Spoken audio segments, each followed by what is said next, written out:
is the electronic vulnerability.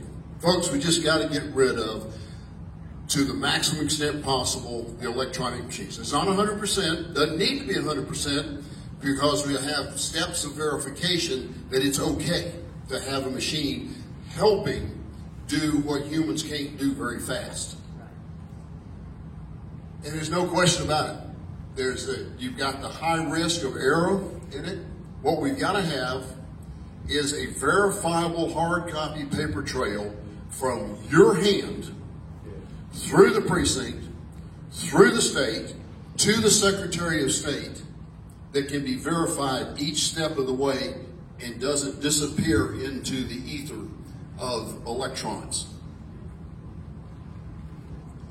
And the question about machines, he's been here, folks, it's been answered in a courtroom multiple times now, in which, in front of a judge, in front of a jury, someone came in and in just a few minutes hacked a voting machine right there in front of the judge to prove it, multiple times. So that argument's over with. So how are we going to do this? Well, there's several elements to it that all fit together. They're all part of a system solution to it that each has its own part. We start with hand-marked paper ballots. Think about this. You mark the ballot yourself. You're not thinking the machine did what you wanted it to do when you punched the button and had no idea whether it really did or not. And I'm going to show you more about that later. You get to mark that ballot yourself, and you at that point become a part of that election forever up there, because that ballot that you marked yourself, and I'll probably talk about that too much, but it is so important people understand it. And it's not the paper ballot of Lyndon Johnson. This is today's ballot. It's on secure paper, some 12 or 13 vetted codes in the paper. The ballots are all printed for each county with sequential numbers on the back, starting with the number 1, and each polling location gets a block, so that it's incredibly difficult for people to pull out or determine what ballots go there. And then as the ballot is handed to the voter, the judge or deputy judge will sign the back of it themselves, not stamp it. It's the judge signing it. So you get it really boxed in. It makes it extremely difficult for someone to mess with the ballot itself. But we start with hand-marked paper ballots, and we go to paper poll books, because we're going to make a couple other changes, like precinct voting, and we're going to have a single in-person voting period.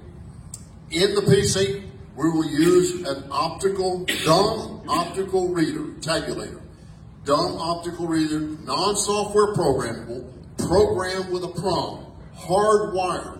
So when it's programmed, hardwired, you can test it and test it and test it, and there's nothing there to change what it's going to do. It's going to run like it said it was going to. Far more accurate than hand counting. I know there are a lot of people that believe hand counting is it. Folks, it will not work across Texas for the size of the counties. And besides, I have yet to find a process that's more accurate than about 1.5% to 2%, and that's not accurate enough. It doesn't meet federal regulation, and it's unnecessary, very time-consuming, and I would never get a bill passed if that was in there. But the dumb optical reader, we can do that. It's non-software, and it will have in it a write-once memory device. We've got that in law now. They exist out there. What that means is, let's say it's a memory stick. The memory stick, while it's in that machine, can be written to by the ballots as they go in. You take that memory stick out of that machine, and the only thing that can be done is read. You cannot write to that sit outside of the machine.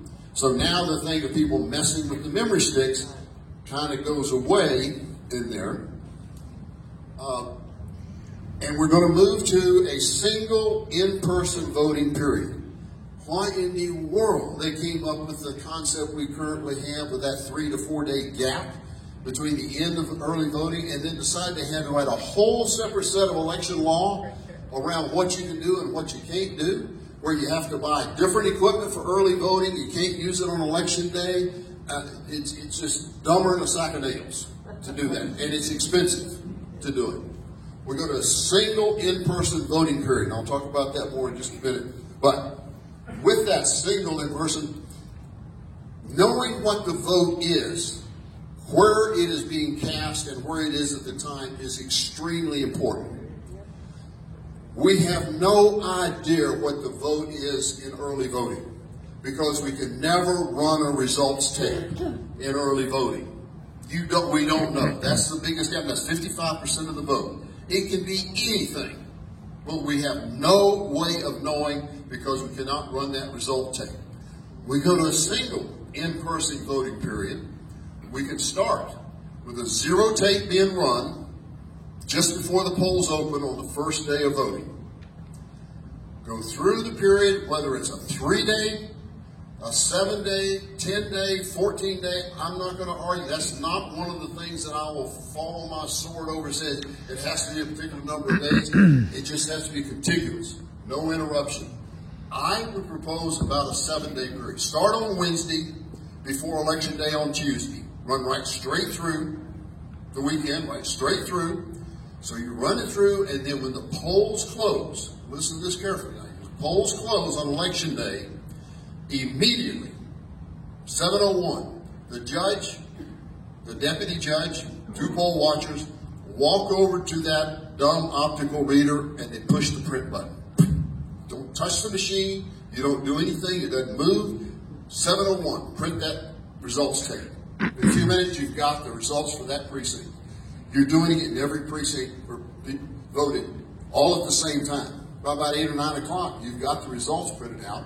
Right there, where the votes were cast, nothing's moved, nothing's been out of sight, nobody's had access to it. Zero tape before the polls open on the first day, result tape.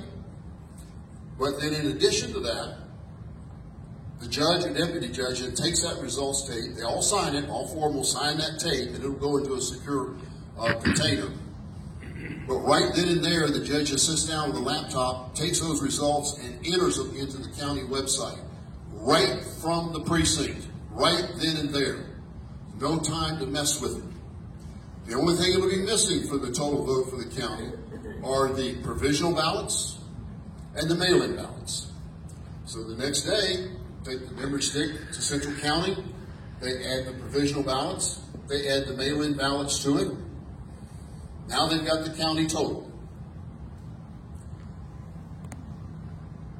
But before they can send it to the Secretary of State, each precinct judge has to confirm that the county's number they're about to send has not changed from the night when polls close. A verification is not done in 90% of the places now. No verification at all.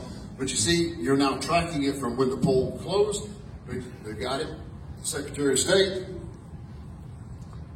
And those results tapes, that's mandatory. We've got counties that just don't even run either one of them. And I've had, so one of the stories I got was people showed up at the poll that the workers did, and when they went into the polling place, there was a note on the machine left by the maintenance crew that had delivered the voting machine the night before. The note said, and it had the zero tape there, said, don't have to worry about running the zero tapes. We ran it for you last night. And here it is. That has happened multiple times. Verification, precinct to county, county to state. Now, the county sends it to the state. Now, the state gets to put together all the counties, come up with the final results. But before the state can publish those final results, we're going to come back to the county. It comes back to the precinct judge to make sure that the precinct numbers are right. The mail-in ballots and the provisional ballots have not changed from the time they left the county until they got the Secretary of State's office. We don't do that now. We don't do that now. Most of the counties, it's just send it off and forget about it. We have counties where they will take the results the next 3 days later from the machine, go into a room that's not connected to the internet, put the memory stick in there, print out the results of it, then take that sheet of papers into another room where they will then re-enter the data on a computer that will now send it over to the internet to the Secretary of State. And I've asked multiple election officials about, well, what did you do to check to make sure that what you sent was what should have been sent? So what are you talking about? I said, you did a data entry. We know that one of the biggest errors is to come up with data entry. Did you ever look to see if you got the numbers? Well, I've never thought about that before. Multiple times I've had that. Because we don't have a process that is followed consistently throughout the state. And now hand counting has a place. It absolutely has a place, and we take the best parts of hand counting and use it. What we do is, as soon as that poll closes, it's been set up for the county, there will be a random selection of some between 1% and 3% of polling locations will be randomly selected to do a hand count of randomly selected 1 to 3 positions on the ballot by randomly selected teams that will be sent out randomly. That is, nobody's going to know where they're going or what they're doing. It's all going to be just show up and do the count and the thing. And we worry about the hand count for close races. So you have a close race, 1 to 3%. Pick a number, 1 to 3% in there. Automatic get a hand count verification for a close race. Now you're using it where it does some real good. Hand count's meaningless when you win by 20 points. It doesn't make any sense of all that manpower. So we use it in 2 places that it really works. Now let's talk about ballot marking devices. You know, we had doing real fine with people hand marking the ballots. They came along with this clever idea of being in the modern age, we need to start doing this with computers. So we developed a device for the disabled to be able to take it out to the car and let them vote electronically. And then somebody said, why don't we put that in the polls? Man, that'd be really, everybody gets a vote on a computer, we have modern age, it's really a neat thing. And we have what we call DREs, direct entry equipment. I'm sure you probably voted on those sometime. All you ever saw was a computer screen. You had no idea what happened. And sometimes you would punch, one candidate and the other name would pop up. Heard that story coming and going. Well, legislature, a couple of sessions back says, guys, we got to get back. We got to have paper ballots. So we passed a bill requiring the manufacturers of the equipment to provide paper ballots. They did it. Yes, sirree, they sure did. I call it the scam. It was a scam because the idea was to have a paper ballot that you could count as a paper ballot. And the reason for that is that, see, this part down here that you saw, I call it the feel-good section. This is, you see, it shows you who you voted for. I voted for Trump. I voted for Bush. I voted for Patrick. Whoever it was on there. And by golly, that machine got that thing right. You stick it in the machine for it to read it. What does it read? It reads the barcode. That is where the information that the machine marked on that piece of paper is read. Folks, that's not what we intended, but that's what we got from it in there. It makes sense. Think about this. Why in the world are we wasting $35,000 on a piece of electronic equipment to do something we all learned how to do in about the 3rd grade, and that's color inside the lines on a little oval or a little rectangle with a ballpoint pen? We can do it with a 10-cent ballpoint pen. And we're spending thousands and thousands of dollars. We're spending money on equipment. This is what I'm talking about. Wasted money on expensive equipment, and then we got to have the machines working while we're voting. So you know what we have to do? We have to pay the manufacturer to come and babysit their equipment at the polling locations to make sure that it's going to work during the elections. And we pay for it. That is a huge waste of money. You might want to go look at the book sometime and see how much money actually wasted on the equipment. Now part of the problem is, it didn't cost us anything. The federal government gave us the money.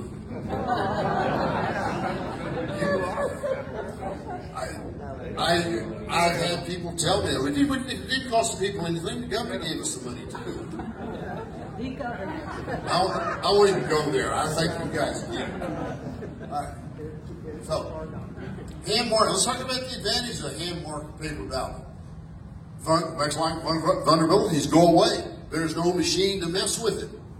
Simplifies the voting process. How does it get any simpler than marking on a piece of paper?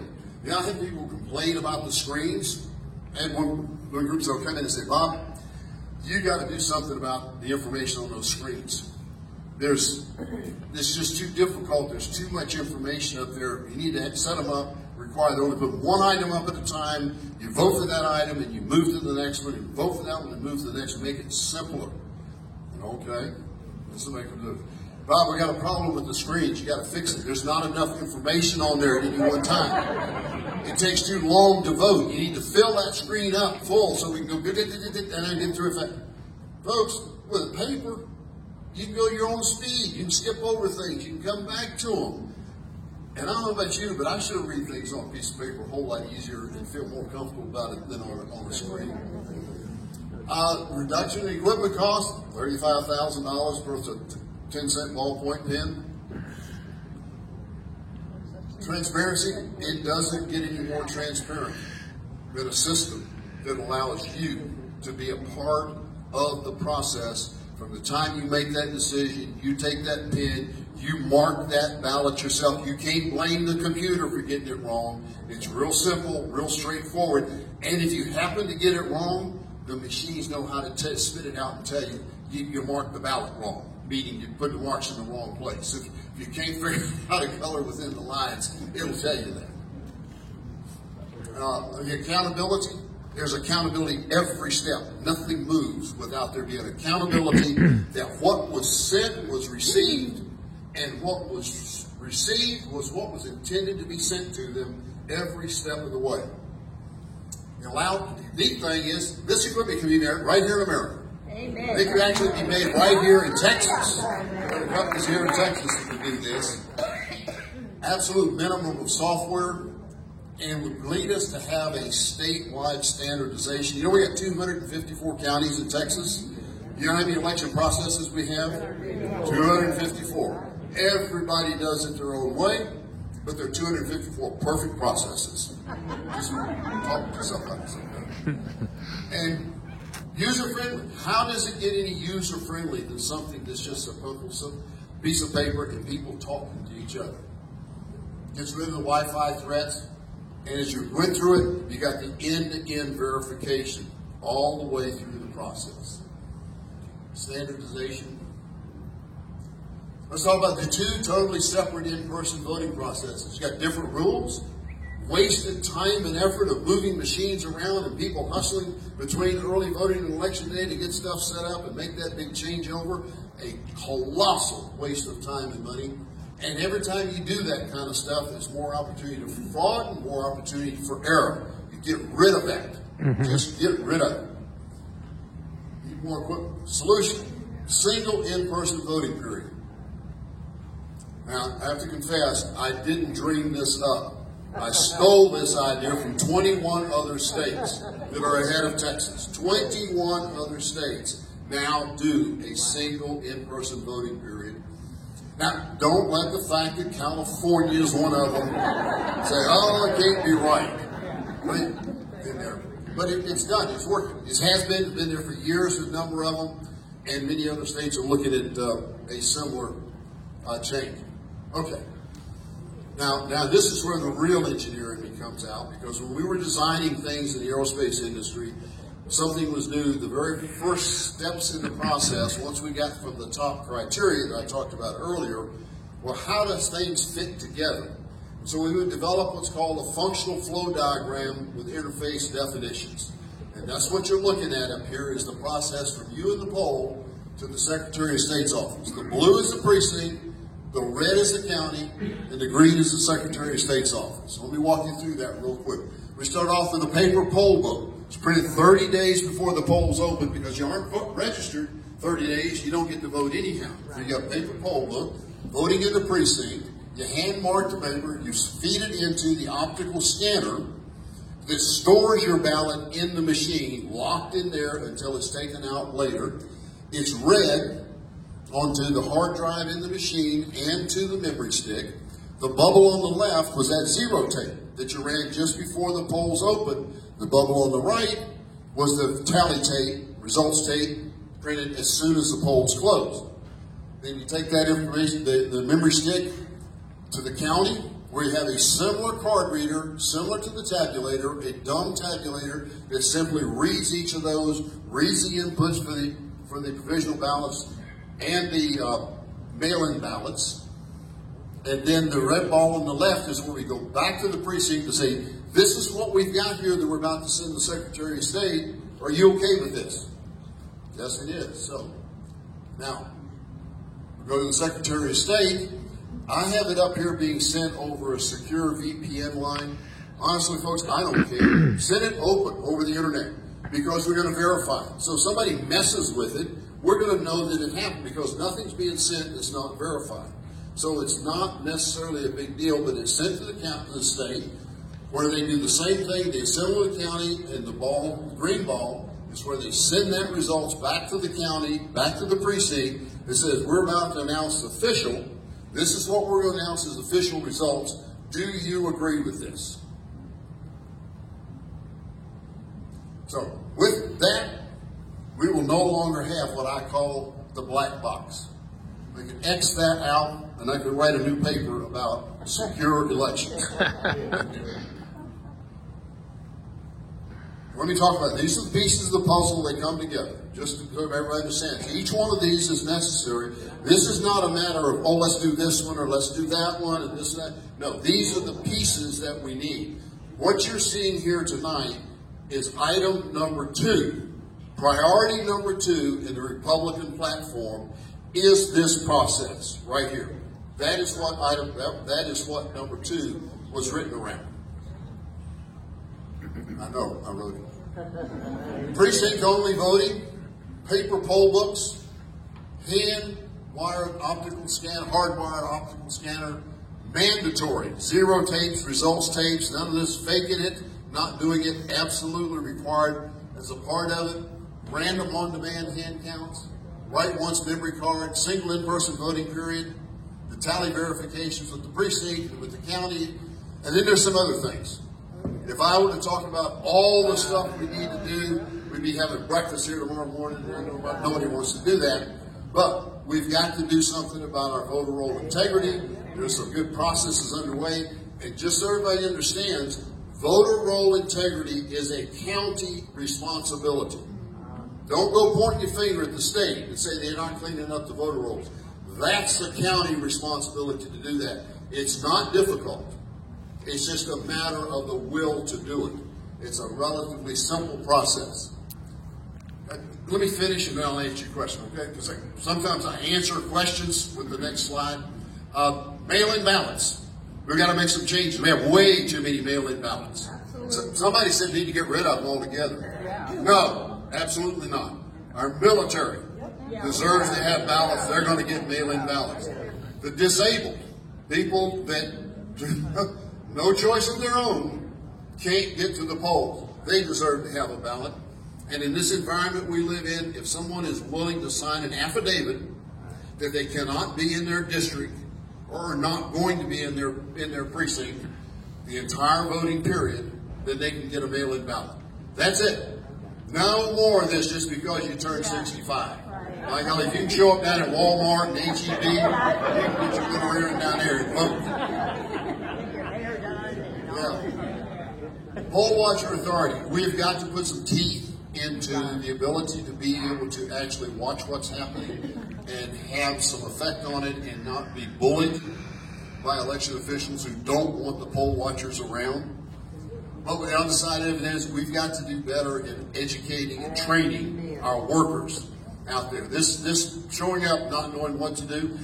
And I speak with authority on this because I was one of them. When I first got involved, I got asked to be a judge in a precinct. I said, "What's that?" And they said, "Oh, you just have to run the poll location." I said, "Oh, what do? I'll send you a video, 20-minute video, and tell you what to do." Folks, it's a good thing it was a small precinct. I'll tell you that. But that's what happened. So we've got to get beyond that. We've got to have people that really understand the job and really do it. And there are a few other things, don't have time to talk. When we do that, it's going to be transparent, accountable, and accurate, no longer a black box. And my conclusion to this, if you have something different, I'd love to talk with you about it and hear what your thoughts and your viewpoints on it is. It does not suppress voting in any way at all. It will encourage it. And what it does, it simplifies it, reduces the cost, increases security, and allows for American-made equipment. But to kind of get to the wrap up on this, the reason I'm here, I can't do this by myself. I tried last session. You know what got in my way? Republicans. I couldn't get it past the Republicans to get it out of the Senate. I did a little bit in the House and they killed it.